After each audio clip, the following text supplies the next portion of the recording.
अच्छा, 12th में हमने क्या देखा था? मनोहंकृत्युपादानम लिंगम एकम जडात्मकम अवस्थात्रय मनवेति जायते नियते तथा। हाँ, तो वो कौन है जो जो ये तीनों अवस्थाओं में जा रहा है?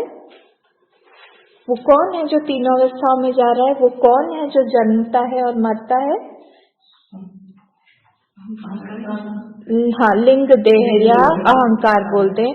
मतलब क्या वो उसका जन्म मरण हो रहा है, हमारा नहीं हो रहा है, उस आय का नहीं हो रहा है। वही वो तीनों अवस्थाओं में जाता है और वही वो पजेस करता है और उसी का सब कुछ हो रहा है मेरे साथ। पर दिखता क्या है? दिखता है जैसे कि मैं जा रहा हूँ तीनों अवस्थाओं में, मेरा जन्म मरण हो रहा है। पर अगर हम लोग उसके क्रक्स में जाके उसको पूछे कि हु आर यू, तो वो तो पूरा जड़ निकलेगा। उसमें कोई अपना तो इंट्रिंसिक वैल्यू है ही नहीं। पर ऊपर से वो ऐसा दिखा रहा है जैसे कि वो एकदम से बहुत एकदम सेंशियंट है, एकदम सब कुछ करने लाइव है।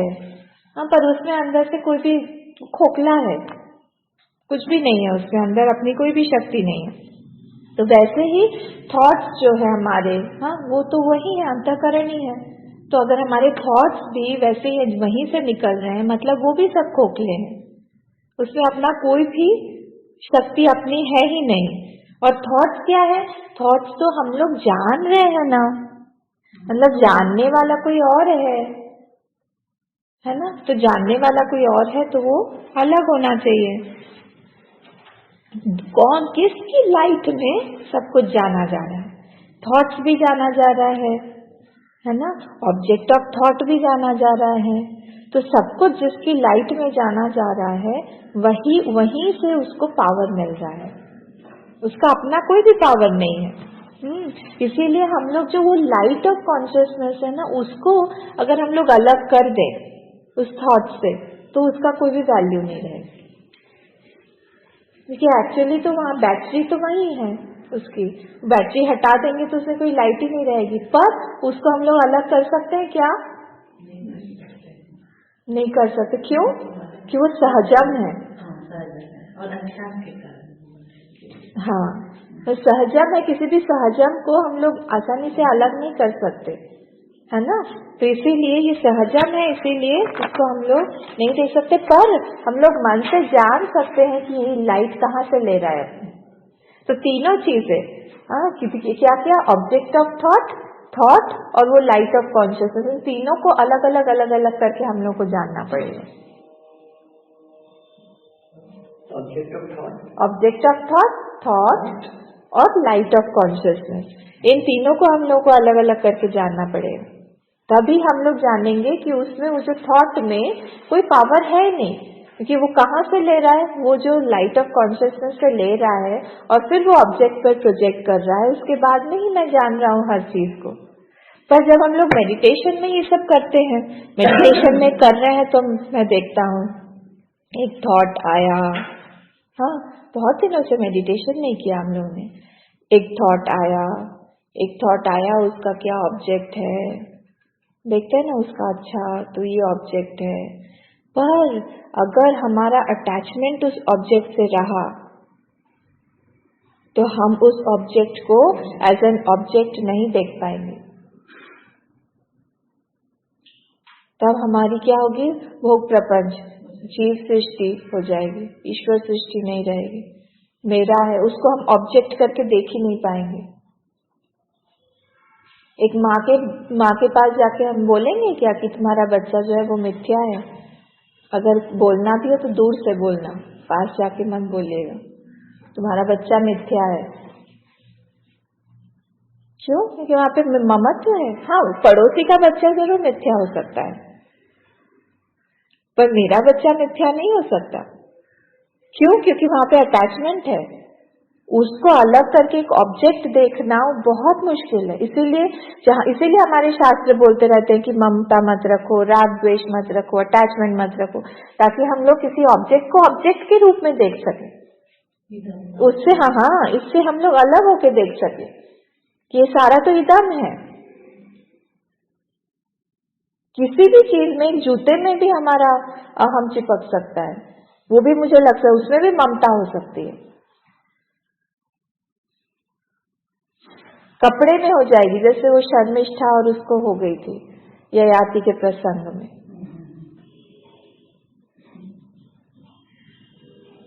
कपड़े से ही उन लोगों का झगड़ा हो गया था। भागवत में एक स्टोरी आती है, वो अलग हो जाएगा, अभी बताएं।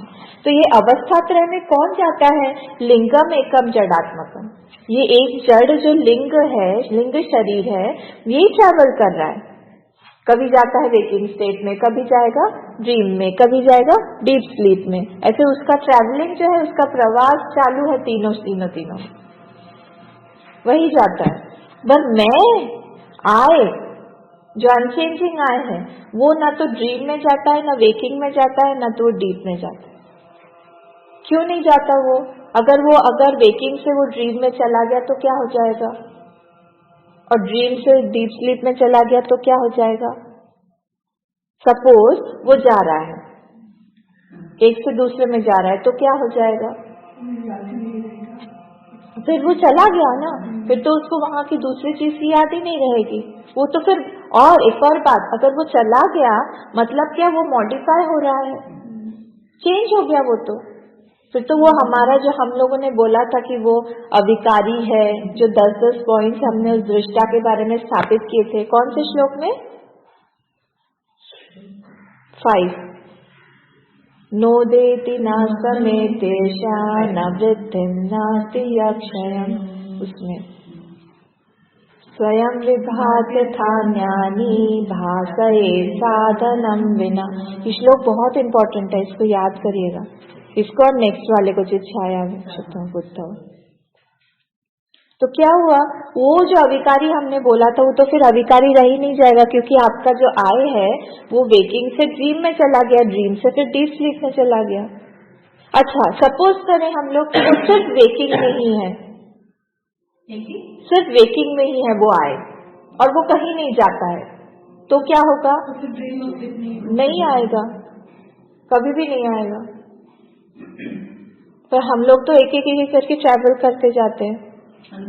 और फिर एक और बात है, अगर हम लोग, जैसे हम लोग अभी जाते हैं, हम लोग को पता है कि हम लोग डीप स्लीप में जाके वापस आएंगे, तो हम लोग को सोने में सुख का आनंद प्राप्त होता है। पर अगर हम लोग वापस नहीं आएंगे, हमको पता होगा कि एक बार वहां चले गए तो वापस, तो कोई नहीं सोएगा।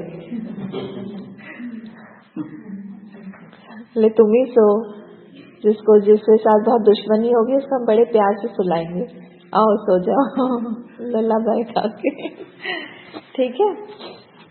तो इसलिए कमिंग एंड गोइंग जो है ना, ये जो स्टेट में मैं नहीं जाता हूँ, ये अवस्थाएं तीनों जा रही हैं कहाँ? मेरे ऊपर। ये अवस्था जो तीनों हैं, ये स्टेट्स हैं, ये तीनों मेरे ऊपर जा रही हैं, मैं कहीं नहीं जा रहा हूँ, ठीक है। फिर मैंने कल आप लोगों को एक और पॉइंट बताया था कि वेकिंग स्टेट किसका है? अहंकार का। उसका फुल आधिपत्य है, उसमें फुल्ली जागृत रहता है। हाँ, तो वो जब वहां पे रहता है तो उसकी सारी चीजें हो गई। फिर वो, ये हम लोगों को ध्यान रखना चाहिए बार बार कि ये सारी चीजें जो भी वेकिंग स्टेट में है, वो सब उस अहंकार की है, उसके आधिपत्य की है, वो मेरी नहीं है। जैसे एग्जाम्पल कर दिया था, याद आया? जैसे आपका घर है, आप उसको लॉक करके चले जाते, फिर उसमें कोई नहीं आ सकता जब तक कि वो क्योंकि चाबी तो आपके पास में है। वैसे ही ये चाबी लेके ये ड्रीम में चला जाता है, तो वो जो मैं हूँ वो तो वहाँ वेकिंग स्टेट में जा ही नहीं सकता हूँ, क्योंकि वो तो वहाँ की हर एक चीज पे लॉक लगा के चला गया है, उसका आधिपत्य वहां पे अहंकार का है। तो यहाँ पे मेरा तो कुछ है ही, मेरा मतलब उस अनचेंजिंग आय का, उस अनचेंजिंग आय का यहाँ पे कुछ भी नहीं है वेकिंग स्टेट में। पर हम लोग इतना ज्यादा पजेस करके एक एक चीज को यहाँ पे रहते हैं, पर ये मेरा नहीं है, वो उस अहंकार का है। नहीं तो वो मुझे हमेशा मिलता ना, मुझे हमेशा प्राप्त रहता। फिर ड्रीम में चला जाता है, फिर डीप स्लीप में चला जाता है, ऐसे करके वो तो घूम रहा है अहंकार। पर स्टेट चेंज हो रही, पर वो मैं नहीं चेंज हो रहा हूँ। मेरा होता तो डीप स्लीप में भी, हाँ वो रहता, जैसे वो आए है डीप स्लीप में भी, पर वहां पे तो अहंकार रहता ही नहीं है,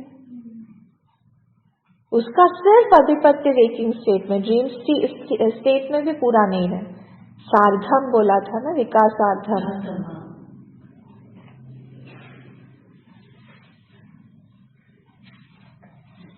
ठीक है, तो यही क्या होता है, अन्वेति।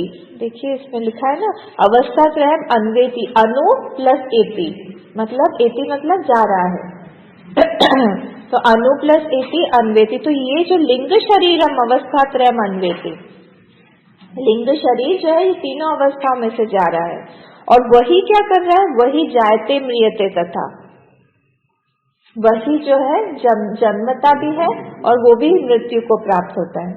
तो जैसे तथा क्यों बोला है कि जैसे वेकिंग स्टेट, ड्रीम स्टेट और डीप स्लीप जैसे जा रहे हैं, अन्वेति हो रहा है, वैसे ही इसमें जन्म और मृत्यु भी एक एक स्टेट है, इसको ज्यादा इंपॉर्टेंस मत दीजिए।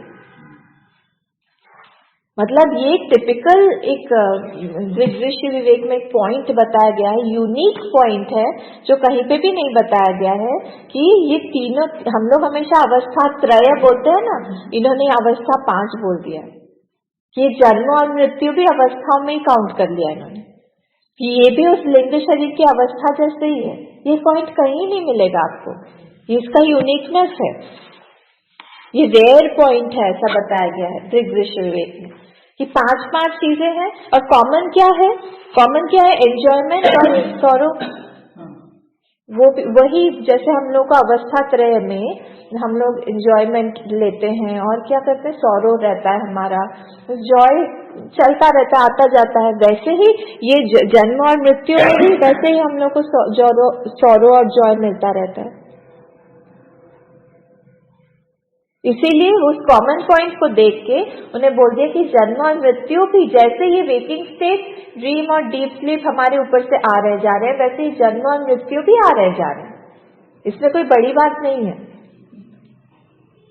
और एक और तरीके से कैसे कंपेयर किया उन्होंने, देखिए मैंने आप लोगों को पहले ही बताया था, हम लोग डीप स्लीप में जाते हैं, इसका क्या मतलब होता है कि उस दिन का जो हमारा फ्रूट है, फ्रूट ऑफ एक्शन है, वो खत्म हो गया है।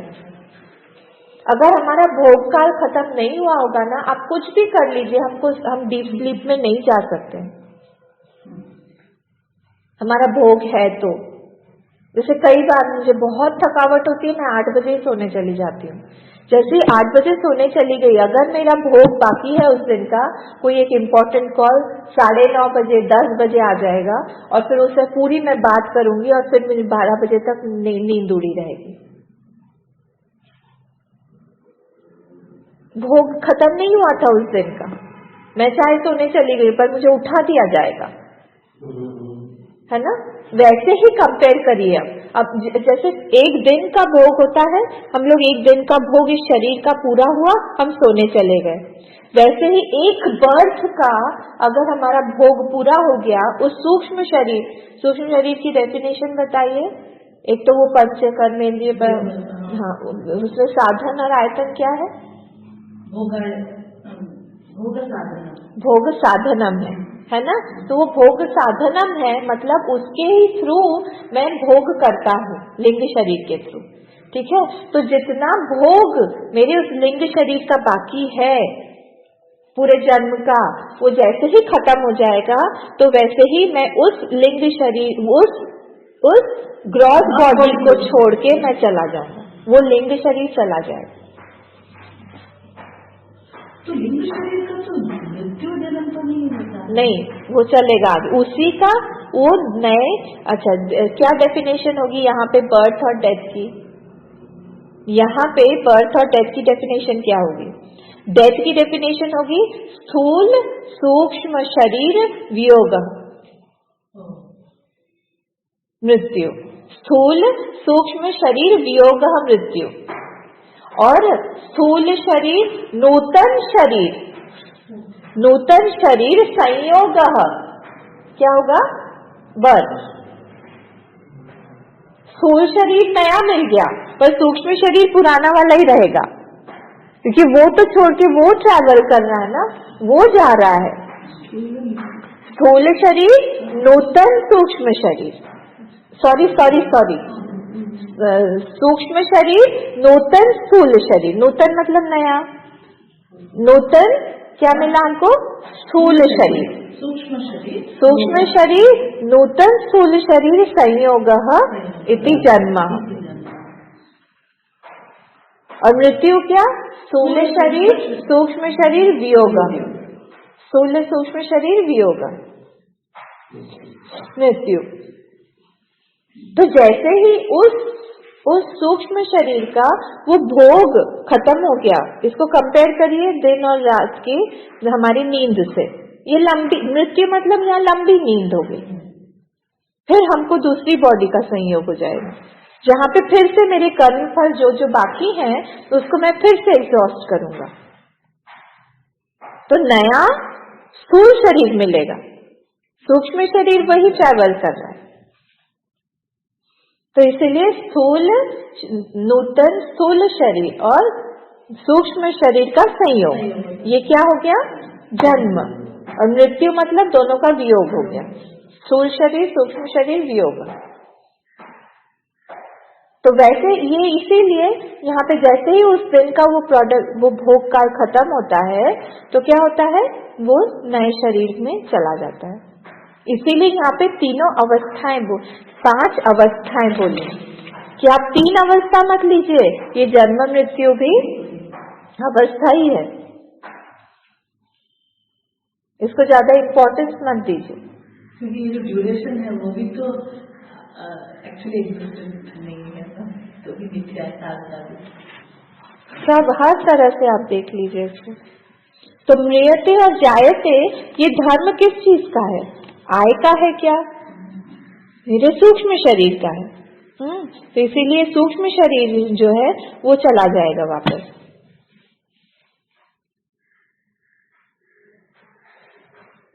ठीक है, हमारा इतना अभ्यास हो चुका है कि हम लोग जो है सोने जाते हैं तो हम लोग को पता है कि वो फिर से हमको वेकिंग स्टेट में सब कुछ मिल जाएगा, इसीलिए हम लोग खुश होकर सोने जाते हैं। पर हम लोग को मृत्यु के बाद हमको पता रहता है कि वही सारी चीजें फिर से नहीं मिलेंगी, इसलिए हम लोग दुखी रहते बस। इसलिए हमको दुख होता है कि वही सारी चीजें जिससे हमारा अटैचमेंट था वो हमको नहीं मिलेंगी, इसलिए हमको दुख होता है। हमारा नेचर एकदम सेम रहेगा, ज्यादातर सेम ही रहता है। पर अगर किसी ने जैसे हुआ ना कि किसी का बहुत क्रोध है, पर उसने वो जानता है कि उसका बहुत क्रोध है और उसने बहुत तपस्या की है उस क्रोध को कम करने की, हाँ, पर उस जीवन में उसका क्रोध कम नहीं हो पाया, नए जीवन में कम हो जाएगा, क्योंकि उसका जो तपस्या अंश है वो उसकी वासना को कम कर देगा नेक्स्ट इसमें। तो ऐसा होता है अगर किसी में वैराग्य बहुत कम है, हाँ, पर उसका वैराग्य के लिए बहुत अट्रैक्शन है, तो बार बार अगर देखता रहता है, जो भी वैराग्य वाले होते हैं उनको भी और देखता है कि अरे वाह, इनमें इतना वैराग्य, कैसे ऐसे रह सकते हैं। ऐसे करके जब देखता है वो धीरे धीरे वो सबकॉन्शियस में बिल्ड होता जाता है, और नेक्स्ट जन्म में या तो वो वैराग्यों के बीच में उसका जन्म होता है या तो उसमें वैराग्य का अंश रहता है। बहुत ही सिस्टमैटिक है पूरा भगवान की जो सृष्टि है ना, वो यथा कर्म यथा श्रुतम, यथा श्रुतम,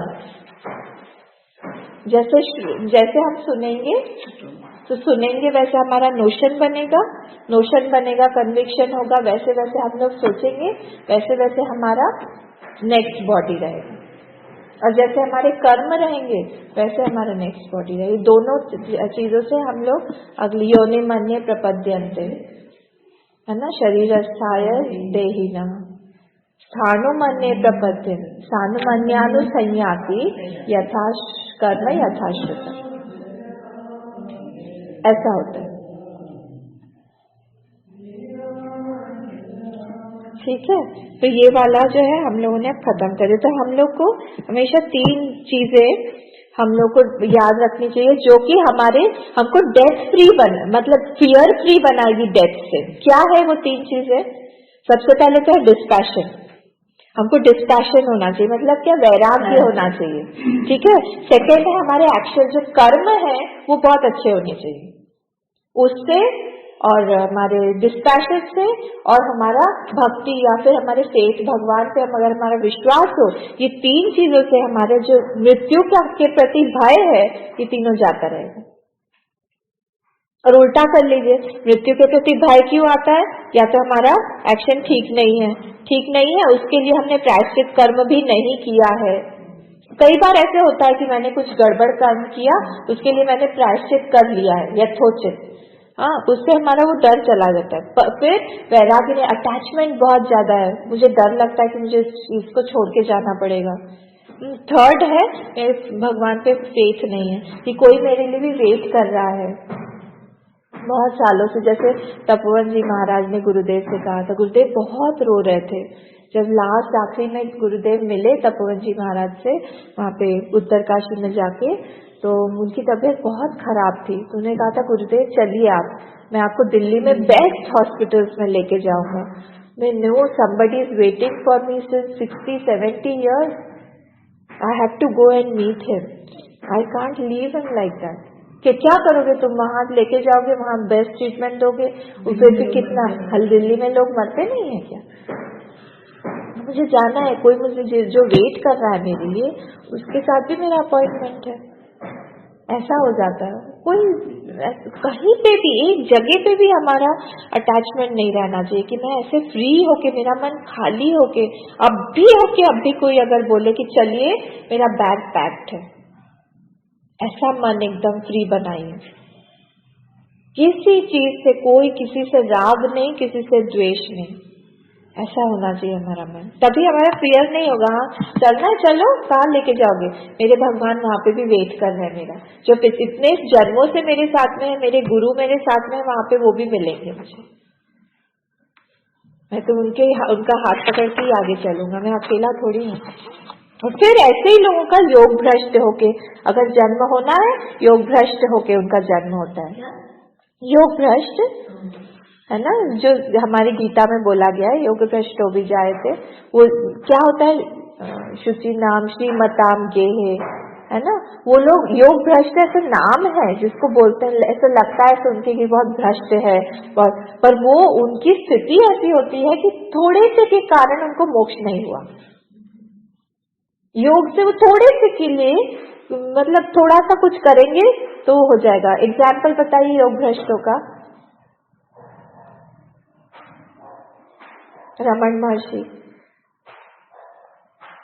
योग थोड़ा सा हुआ, वो घर से निकल के थोड़ा सा होके मेडिटेशन किया, पूरी तरह से वो हो गए अच्छे। हमारे गुरुदेव तपोवन जी आदि शंकर जी इसका अवतार ही माने जाते हैं। मतलब क्या होता है, ये बहुत हायर लेवल के, बहुत बड़ी कैटेगरी के ऐसे जीव होते हैं जो कि बस थोड़े के लिए उनको मुक्ति रह गई। स्वामी विवेकानंद भी शायद मुक्ति ही थे। अच्छा, ऐसे दिखाया था कि नास्तिक टाइप के, मतलब वो तो हो सकता है, क्योंकि उनके इसमें आता है ना स्टोरी में कि रामकृष्ण जी ये एक छोटे से बच्चे बन के गए उनके पास में, बोले कि आप कब मिलेंगे, हम लोग चलो नीचे चलते हैं। पता नहीं आप लोगों ने वो स्टोरी सुनी है कि नहीं। तो रामकृष्ण गए विवेकानंद के पास, छोटे से बच्चे बन के, तारों के बीच में ऐसे, मतलब जन्म लेने से पहले, तो ठीक है तुम जाओ पहले, मैं फिर आता हूँ। फिर ये दोनों गुरु शिष्य बन गए, पहले ये आ गए फिर वो आए। कुछ तो भी, हाँ, उन लोगों का कुछ अलग है। तो योग भ्रष्ट क्या होते हैं, थोड़ा सा उन लोग कर लेते हैं, थोड़ी सी तपस्या, थोड़ा सा कुछ, और बहुत अच्छे घर में उनका जन्म होता है।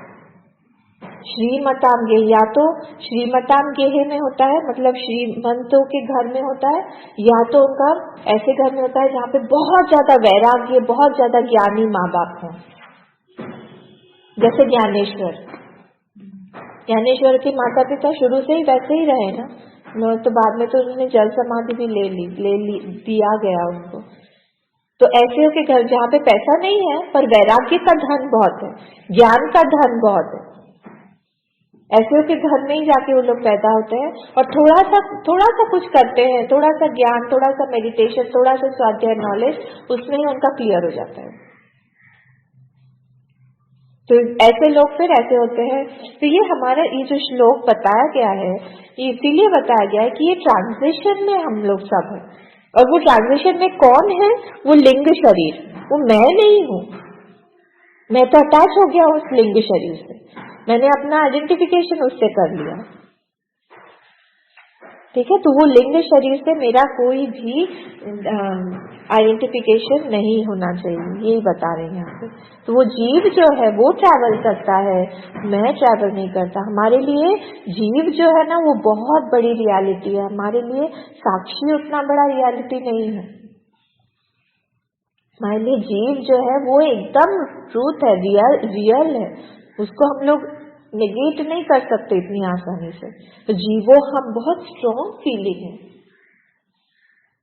बहुत ज्यादा स्ट्रॉन्ग है। आत्मा हम ये वाला स्ट्रॉन्ग फीलिंग नहीं है। बार बार मुझे ये लगता है कि मैं तो छोटा सा बंधा हुआ छोटा सा एक जीव हूँ, लिमिटेड जीव हूँ जो इस शरीर में हूँ, बस इससे हम लोग को बाहर आना है। ठीक है, तो 1st to 5th वाले श्लोकों में क्या बताया था? नेचर ऑफ दृष्टा बताया था, दृष्टा दृश्य का विवेक बताया था कि कैसे ये दोनों अलग अलग हैं। 5th श्लोक में दृष्टा के सारे 10-10 गुण बता दिए उन्होंने। फिर 6th to 12th, ये 12th वाला खत्म हो गया है। यहाँ पे हम लोगों ने त्वमपद का देखा कि ये त्वमपद क्या होता है। हाँ, फिर और क्या देखा हम लोगों ने? आप लोगों को अगर याद होगा कि जड़ और चेतन ये विभाग कैसे बना, और ये जो जीवत्व है, एक्सपीरियंस ऑफ जीवत्व, ये कैसे आया? आप लोगों को याद है उसने क्वेश्चन पूछा था 6th वाले के पहले ही कि कैसे ऐसे हो गया। आपने तो बता दिया कि वो दृष्टा है और ये सारा कुछ दृश्य है, पर मुझे यहाँ पे भी लगता है कि कोई मिक्स हो गया है, इनर्ट लगता है, कुछ लगता है चेतन है। ऐसे ऐसे कैसे मुझे डिफ्रेंसिएशन आप कैसे ऐसे बता देते हैं कि सिर्फ 2 ही चीजें हैं? मुझे तो लग रहा है कि ये सारे प्लांट्स जो भी हैं, एनिमल्स जो भी हैं, उसमें भी सेंशियंसी दिखती है, पर आप कह रहे हैं कि सिर्फ जो दृष्टा है उसी में चेतनता है। तो ये दोनों का ऐसे मिक्सचर कैसे हो गया? उसका आंसर उन्होंने 6th to 12th में दिया कि कैसे वहां से वो लाइट आई, रिफ्लेक्ट हुई, और फिर रिफ्लेक्शन के कारण सब कुछ ऐसे बुद्धि से चेतनता अगाध, चित छाया ऐक्यताम आगता, तो वो दोनों कैसे जुड़ के, वो दोनों रिफ्लेक्शन के कारण वो दोनों उसमें सेंशियंसी आ गई, जड़ में भी। और इसी से हम लोग जीवत्व का एक्सपीरियंस कौन करता है? वो अहंकार जो महाशय बैठा हुआ है ना अंदर, वो महाशय हमारा एक्सपीरियंस करवाते हैं जीवत्व का। वही, उसी को लगता है कि मैं जन्म रहा हूँ, मैं मर रहा हूँ, उसी को लगता है कि मैं सो रहा हूँ, जाग रहा हूँ, स्वप्न देख रहा हूँ, पर वो मैं नहीं हूँ। ये सब अलग अलग कर दिया। अब जो है हम लोग 13th से लेके आगे बढ़ेंगे 19-20 श्लोक तक, ये एक अलग पूरा सेट है फिर से, जिसमें हम लोग जगत के बारे में देखेंगे, दृश्य के बारे में देखेंगे, ये कैसे ये सब बन गया है, ये क्रिएशन कैसे आया है। तो यहाँ पे क्या बताया था, एक बार और मैं बता दूंगी आप लोगों को। यहाँ जो था 6th to 12th में, ये था हमारा प्रतिबिंबवाद के बारे में बताया था। क्योंकि क्या होता है, देखिए हमारे इसमें ना कितनी फिलोसफीज हैं? फिलोसफीज 9। उसमें 2 डिवीजन बताइए, नास्तिक और आस्तिक। नास्तिक वाले कौन से 3? बौद्ध, जैन और चारवाक। और बाकी के 6 क्या है? आप लोग भी याद कर लीजिएगा इसको। न्याय वैशेषिक, योग सांख्य, पूर्व मीमांसा, उत्तर मीमांसा। अब जो हमारे देखिए 10 हमारे 9 जो दर्शन है, उसमें से 6 आस्तिक दर्शन है, 3 नास्तिक दर्शन है। आस्तिक और नास्तिक दर्शन में क्या होता है? भगवान वाला नहीं, वो लोग जो वेद को मानते हैं, जो वेद को नहीं मानते हैं। जो वेद को नहीं मानते हैं उसको हम लोग बोलते हैं नास्तिक दर्शन, जो वेद को मानते हैं उसको कहते हैं आस्तिक दर्शन। तो आस्तिक दर्शन में कौन कौन से हैं? न्याय और वैशेषिक, योग और सांख्य, पूर्व मीमांसा और उत्तर मीमांसा। अब ये जो 6 है ना, इनमें भी सिर्फ 3 ही मानते हैं जो कि आत्मा को चेतन मानते हैं, बाकी तीन जो है वो आत्मा को जड़ मानते हैं। आप सोचिए, आस्तिक धर्मों में जो वेद को मानते हैं उन लोगों में से भी तीन ही सिर्फ मानते हैं ऐसा कि आत्मा जो है वो चेतन है, बाकी के सब लोग मानते हैं कि आत्मा जो है जड़ है। तो कौन कौन है तीन जो आत्मा को चेतन मानते हैं? उत्तर मीमांसा, पूर्व मीमांसा। पूर्व मीमांसा नहीं मानता, पूर्व मीमांसा तो कर्ता भोक्ता मानता है। हाँ, योग सांख्य मानते हैं। योग और सांख्य, योग सांख्य और हमारा वेदांत, ये तीन ही सिर्फ ऐसा बोलते हैं, क्या बोलते हैं कि आत्मा जो है वो चेतन है, आत्मा को जड़ नहीं बोलते वो लोग। ये याद रखिएगा, तीन ही सिर्फ बोलते हैं। हाँ, उसमें से भी अब जो है ठीक है, हम लोग बोल रहे हैं ठीक है ये आत्मा जो है वो चेतन है, पर वो लोग ऐसा बोलते, सांख्य वाले बोलते हैं कि आत्मा जो है, सांख्य, हाँ, आत्मा जो है वो प्रति व्यक्ति में एक एक है। प्रकृति और पुरुष बोलते हैं ना सांख्य वाले कि प्रकृति एक है और पुरुष जो है उनका भगवान जो है वो पुरुष है, पर प्रकृति जो है वो पुरुष की सेवा कर रही है। तो उन लोगों का कहना है कि प्रति व्यक्ति अलग अलग पुरुष है। तो इतनी सारी आत्माएं हो गई, और वो लोग एक और वर्ड यूज करते हैं। हाँ, वो लोग एक वर्ड यूज करते हैं कि वो आत्मा जो है या जो पुरुष है वो विभू है। विभू मतलब क्या होता है? All pervading, all pervading. तो ये दोनों चीजें तो क्लैश कर गई। कैसे क्लैश कर गई कि आप बोल रहे हैं कि एक में है, हाँ, और आप ये भी बोल रहे हैं कि वो विभू है, मतलब वो हर जगह है। तो अगर आप बोल रहे हैं कि इतनी सारी आत्माएं हैं, तो फिर तो क्या हो गया, वो ऑल परवेडिंग तो रहा नहीं, वो सर्वव्यापक कैसे रहा? और एक और बात ये हो जाएगी कि एक आत्मा के लिए दूसरी आत्मा तो दृश्य हो जाएगा, तो फिर तो वो जड़ हो जाएगा। ये बार बार सुनते रहेंगे ना, इजी लगेगा, ये कठिन नहीं है। जैसे मैं आपको देख रही हूँ, आप मुझे देख रहे हैं, तो हम दोनों एक दूसरे के लिए दृश्य है ना। मैं देख रही हूँ आपको, आप भी मुझे अच्छे से देख रहे हैं, तो हम दोनों एक दूसरे के लिए दृश्य हो गए। ये तो यद दृश्यम तद जड़म, तो हम दोनों एक दूसरे के लिए जड़ है ना। वैसे ही अगर एक आत्मा, ये सांख्य बोल रहा है कि प्रति व्यक्ति एक आत्मा है, तो दोनों आत्माओं के लिए दोनों तो दृश्य हो गए। तो अगर दोनों दृश्य हो गए तो दोनों जड़ हो गए, तो आत्मा तो फिर आपकी जड़ हो गई। हम लोग उनको ऐसे रिफ्यूट करते हैं कि आप लोगों की तो आत्मा फिर जड़ हो गई। आप फिर और कहते हैं कि विभू भी है, विभू है तो फिर वो एक ही होना चाहिए, क्योंकि एक ही होगा तो ही वो ऑल परवेडिंग होगा, नहीं तो फिर वो ऑल परवेडिंग कैसे होगा, सर्वव्यापक कैसे होगा वो? सर्वव्यापकता तो आपकी कैंसिल हो गई। फिर आपका ये दो हो गए, तीसरा ये हो गया कि आपका जो शब्द प्रमाण, आप तो वेदों को मानते हैं, तो वहां पे फिर शास्त्र हानि बोलते हैं इसको। ये शब्द आप लोग याद रखिएगा, शास्त्र हानि हो जाएगी। मतलब क्या, हमारे जो शास्त्र बोलते हैं कि वो पुरुष जो है वो एक ही है, दिव्यो या मूर्ता पुरुष है, याद किया था किसी ने? मुंडक वाला, दिव्यो या मूर्ता पुरुष सब आयाम पे अंतर है।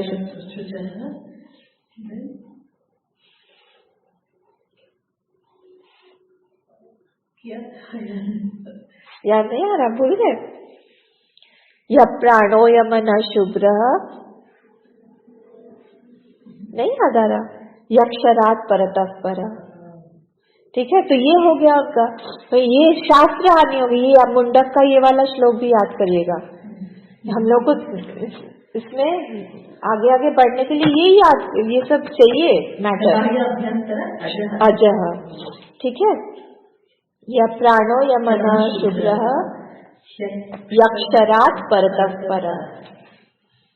तो अगर ये अब उन्होंने इस श्लोक में बोल दिया अमूर्त है, अमूर्त है, और क्या बोला अप्राण है, अमन है, उसमें अमूर्त मतलब क्या, शेप विक्षेप वो है नहीं, और आप बोल देते हैं कि एक में है, तब तो वो फिर विक्षेप हो जाएगा, क्योंकि सिर्फ जो एक चीज ही होती है उसी में फिर वो शेपलेस होता है। तो अगर वो इतने सारों में है फिर तो विक्षेप हो जाएगा, विक्षेप हो जाएगा तो विक्टाइम हो जाएगा, तो फिर तो जड़ हो गया, सूक्ष्म भी नहीं होगा। तो इन सब चीजों को आपका, तो हम फिर क्या बोल रहे हैं, शास्त्र हानि हो जाएगी। इससे शास्त्र हानि हो जाएगी। और क्या होगा, युक्ति हानि भी हो रही है। हम जो युक्ति से कर रहे हैं कि वो तो सगुण नहीं निर्गुण है, पर आपके इसमें तो फिर आप दो चीजों को अलग कैसे करते हैं? आपने विजया जी को और गीताम्मा को अलग कैसे किया कि जो क्वालिटीज विजया जी में है, कुछ क्वालिटीज गीताम्मा में है, जो दोनों में सेपरेट है, डिस्क्रिमिनेट करती है। कॉमन क्वालिटीज को छोड़ दीजिए, पर कुछ ना कुछ तो ऐसा होगा कि जो इनमें है वो उनमें नहीं, जो इनमें है वो उनमें नहीं। इसी तरह से हम डिफ्रेंशिएट करते हैं किसी चीज को। तो अगर हम लोगों ने युक्ति से ऐसा बोल दिया कि वो तो निर्गुण है, हाँ, पर अगर आप ऐसे बोल रहे हैं कि प्रति व्यक्ति में एक आत्मा है, तो आप सेपरेट कैसे कर रहे हैं दो आत्माओं को? तो वो तो गुण के हिसाब से आप सेपरेट करेंगे, फिर तो सगुण बन गया, है ना? तो इस तरह से उनको हम लोग रिफ्यूट करते हैं कि ऐसा नहीं है, आप इस तरह से नहीं बोलते। तो धीरे धीरे क्या होगा, वो लोग स्लिप करते जाते हैं। वो लोग बोलते हैं कि वहां पे जो है कुछ भी नहीं है। मतलब धीरे धीरे बौद्ध के प्रति वो लोग शून्यवाद में स्लिप करते जाते हैं कि बौद्ध शून्य से ही सब कुछ है नहीं, सब कुछ नथिंग से ही आया है। ऐसा नहीं हो सकता कि कुछ भी नथिंग से आया है। वो लोग ये बौद्ध वाले क्या बोलते हैं, यहाँ पे कुछ भी नहीं है, सब शून्य है। अहम वृत्ति जो कंटिन्यूअसली आती जाती है, आ रही है जा रही है, जैसे ये फ्लेम है। फ्लेम, ये जो हमको एक फ्लेम ऐसा दिख रहा है, उन लोगों का कहना है ऐसा कि ये बहुत सारे फ्लेम से बन के मिला हुआ है, मिल के बना हुआ है। तो एक आ रही है, खत्म हो गई, दूसरी आ रही है, खत्म हो गई, तीसरी आ रही है, खत्म हो गई, चौथी आ रही है, खत्म हो गई। तो ऐसे कर करके बहुत सारे, क्योंकि उसमें कंटिन्यूटी है। जैसे हमारे अंदर में वो अहम वृत्ति बार बार मैं हूँ, वैसे ही हम लोग को लग रहा है कि आत्मा आ गई है, पर वो कुछ है नहीं आत्मा। नहीं तो फिर हमको डीप स्लीप में भी अनुभव होता उस चीज का। उनका ऐसा कहना।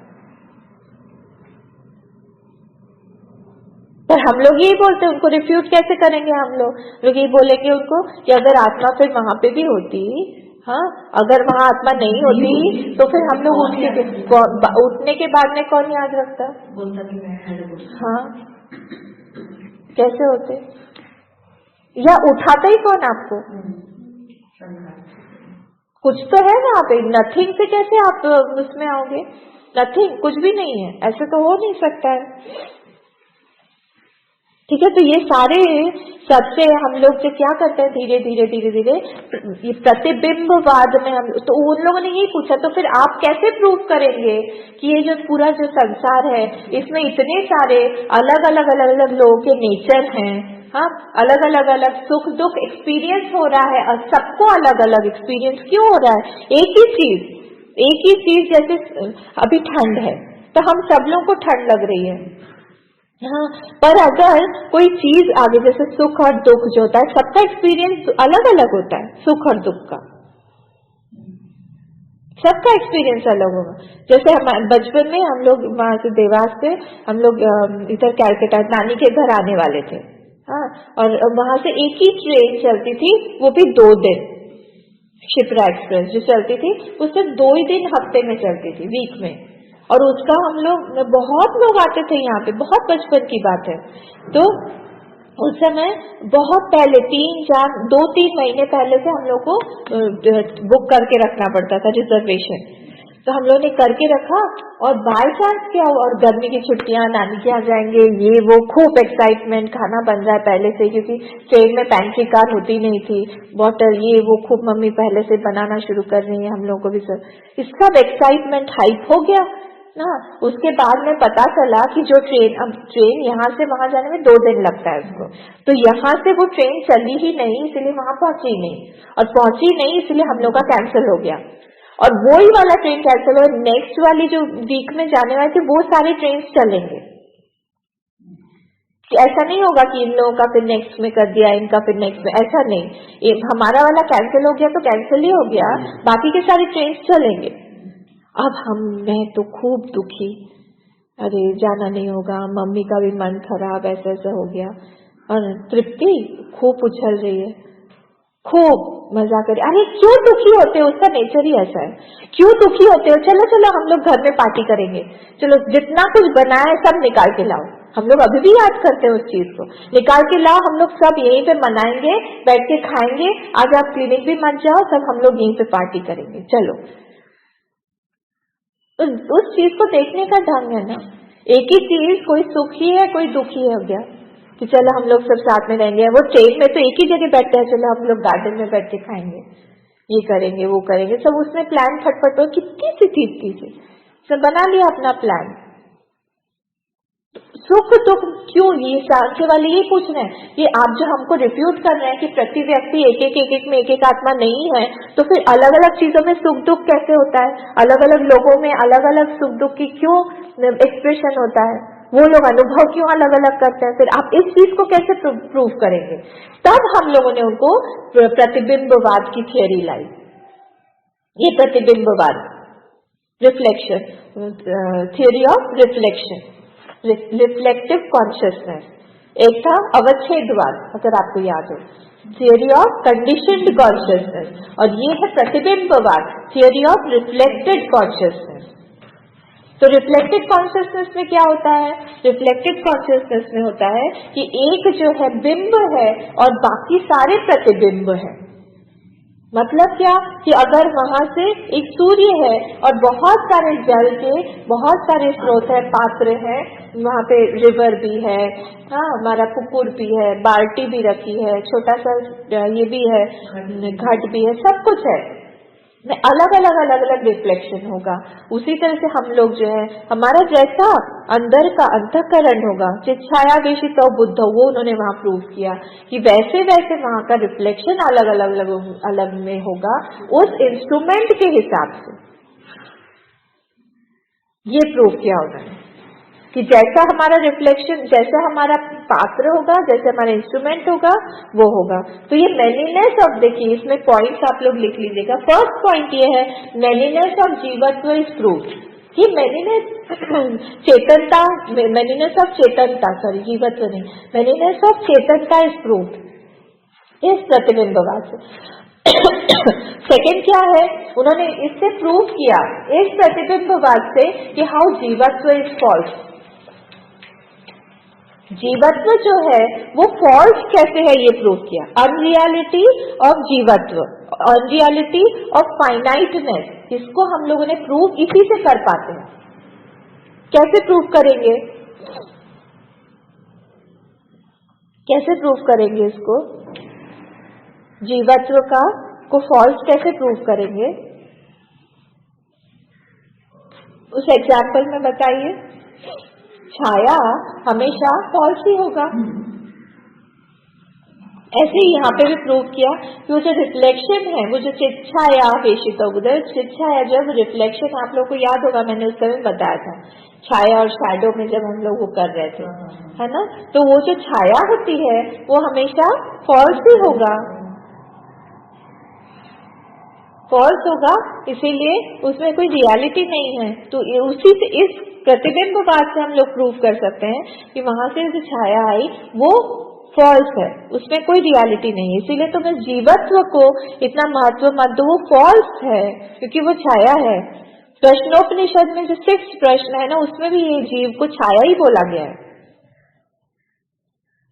फिर मुंडक में भी जो आया है, द्वा सुपर्णा सयुजा सखाया समानम वृक्षम परिशस्व जाते, ये सब आप लोग देखिएगा जाके, मुंडक में वाला है, 2 सुपर्णा, द्वा सुपर्णा सयुजा सखाया समानम वृक्षम परिशस्व जाते, तयोर अन्यम पिप्पलम स्वादु अत्ति, पिप्पलम में पिप्पल के गाछ पे बैठ के वो स्वादु अत्ति खा रहा है पिप्पलम का, तयोर अन्य अभिचाकशीति, पर दूसरा वाला सिर्फ देख रहा है बैठ के। द्वा सुपर्णा सयुजा सखाया, 2 सुपर्णा है, 2 सखा है इस शरीर के अंदर बैठे हुए हैं, हाँ, उसमें से एक क्या है, तयोर अन्य पिप्पलम स्वादु अत्ति, वो ये पीपल के पेड़ पे बैठे हुआ है और उसमें से एक जो है वो सारे फलों को खा रहा है। फल मतलब क्या है, दार्शनिक में फल मतलब भोग, सुख दुख, अलग अलग चीजों को खा रहा है। तयोर अन्य अभिचाकशीति, पर वो जो दूसरा वाला है दोनों में से अन्य, वो अभिचाकशीति, वो बस देख रहा है टुकुर टुकुर टुकुर टुकुर, वो कुछ भी नहीं कर रहा है। ये द्वार सुपर्णा से जा सका हमारे शरीर के अंदर ही ऐसा होता है। कठोपनिषद में भी आया है ऐसे, ऋतम पिबंतौ सुकृतस्य लोके, ऐसा करके पूरा है। अब लोग ये सब ढूंढिएगा, और ये सारा ये जो आप के है ना मंत्र पुष्पम, इसमें आप लोग मार्क करके रखिएगा, उसमें सारे उपनिषद हैं। मार्क करके कभी कभी ऐसे ही पलट के देखेंगे ना, आप लोग को अच्छा लगेगा देखे कि हाँ ये वाला, फिर उसका मीनिंग ढूंढेंगे, सब कुछ है उसमें। घटो, हाँ कठोपनिषद, कठोपनिषद घटो बोल रहे थे ना, कठोपनिषद में हाँ बोल रहे थे वो उसमें है ये ऋतम पिबंतौ सुकृतस्य लोके, ऋतम पिबंतौ सुकृतस्य लोके गुहम प्रविश्ये परमे परार्थे, ऐसा कुछ तो भी है। ठीक है, फिर हमारा जो है इसमें जो कर्तृत्व भोक्तृत्व, जीव मतलब क्या होता है, कर्तृत्व भोक्तृत्व। अगर हमने जीव को फॉल्स बता दिया तो इसका मतलब है कर्तृत्व भोक्तृत्व भी फॉल्स हो गया, उसमें उसकी रियलिटी तो कुछ है ही नहीं। तो हम लोग सब चीज को इस प्रतिबिंबवाद से नेगेट कर सकते हैं। फिर हम लोग ये भी देख सकते हैं कि कैसे हमारे जो थॉट्स हैं वो कैसे अनरियल हैं, कैसे और कितना तरह तरह के थॉट्स आते हैं हम लोगों को। हाँ, हमारी वृत्ति कैसे अनरियल है। जैसे एक लैंप है, एक लैंप है, आप लोगों के घर में होगा शायद, और उस पे अगर आप लोग लैंप शेड रखते हैं तो शेड पे कोई छेद है, तो छेद में से जो लाइट आती है वो तरह तरह की आती है। फिर अगर आप उस लाइट में अगर आप कलर का कोई पेपर चिपका दें, लाल पीला नीला, तो उसमें से वैसा कलर आएगा। वैसे ही हमारा भी है, हमारे अंदर की लाइट है, हाँ, उसके ऊपर में जो शेड है वो क्या है, हमारा सटल बॉडी अंतःकरण, उसके हिसाब से हमारे बाहर में हम लोग वृत्ति आएगी। तो वो जैसा शेप रहेगा हमारा, वैसे जैसे छेद रहेंगे वैसे वैसे लाइट बाहर आएगी। इस चीज को भी हम लोग इस प्रतिबिंबवाद से ही प्रूव कर सकते हैं। मुश्किल तो नहीं हो रहा है, डिफिकल्ट हो रहा है क्या? नहीं ना, प्रतिबिंबवाद सिंपल। यहाँ पे सूर्य है, बाकी नीचे सारा में बिंब प्रतिबिंब है, तो उससे हम लोग क्या क्या प्रूव कर सकते हैं। अच्छा, अब मुझे आप लोग बताइए इसके ड्रॉबैक्स क्या क्या हो सकते हैं। क्या हम लोग नहीं प्रूव कर सकते। इससे 3 चीजें हैं जो हम लोग इससे नहीं प्रूव कर सकते। कि यहाँ पे आत्मा है, हाँ, और यहाँ पे जीव है। मतलब क्या हो गया, यहाँ पे है, यहाँ पे मतलब 2 अलग अलग चीजें होंगी, अलग अलग प्लेन हो गया। मतलब यहाँ का जो जीव है वो उससे अलग है, पर जबकि हम लोग को पता है कि दोनों अलग नहीं है। हाँ, तो इसीलिए वो ये चीज हम लोग प्रूफ नहीं कर सकते। एग्जाम्पल, हर एक एग्जाम्पल का मैंने बताया था ना, एग्जैक्ट एग्जाम्पल मिलना बहुत मुश्किल है।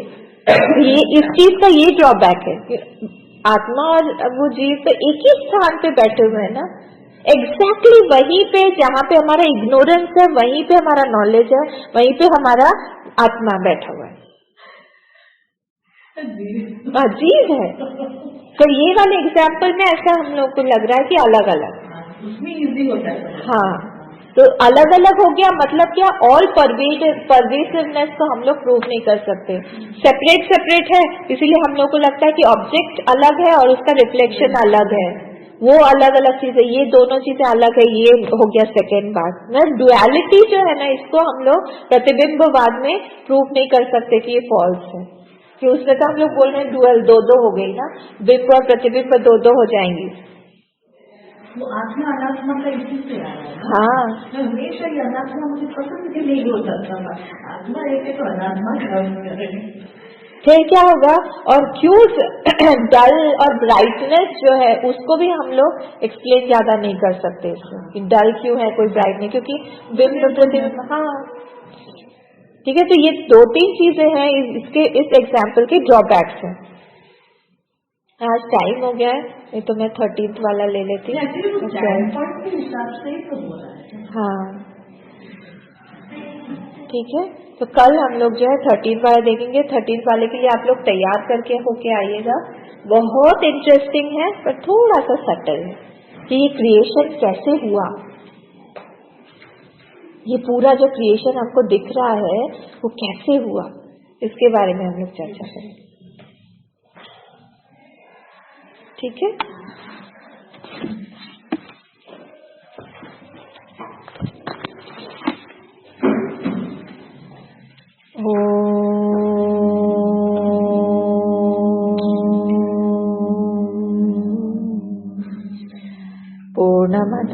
पूर्णमिदं पूर्णात् पूर्णमुदच्यते पूर्णस्य पूर्णमादाय पूर्णमेवावशिष्यते।